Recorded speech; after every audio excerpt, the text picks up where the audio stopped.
Would somebody start the bidding at $750, please? How do we know it's not a fake? It looks like a fake. Well, one thing we know, you're no fake.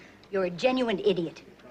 Thank you. Daylight was never supposed to feel dangerous, but in North by Northwest, even sunlight lies. Hitchcock filmed fake chases on Mount Rushmore, stole shots from the United Nations, and built a story around a man who doesn't exist. Cary Grant's flawless gray suit, the tunnel that censored a kiss, and a title that means nothing, all designed to deceive beautifully. This video dives into 20 bizarre truths that expose how Hitchcock turned restrictions, secrets, and accidents into cinematic perfection. Fact 1. The monument with a rulebook. Mount Rushmore laid down non-negotiables. No climbing the faces, no scuffs, no staged violence, no drilling, no debris. Hitchcock smiled, agreed in writing, then solved it the Hollywood way. He photographed everything, slipped a few safe shots in the visitor center, and built a gigantic plaster and wood replica on the MGM stage, extending it with matte paintings. The Park Service got clean respect. Audiences got cliffside panic. Ironically, the stricter the rules, the bigger the spectacle. Crews rehearsed handholds, camera angles, and safe falls on the fake noses, while sound designers layered wind to sell height. Officials later bristled and shut the door for good, but by then, the deception was complete. What you remember as a national landmark showdown was precision illusion. Next, another landmark slammed the door even harder, the United Nations in 1959. Fact 2. The UN shot that wasn't allowed. The United Nations said no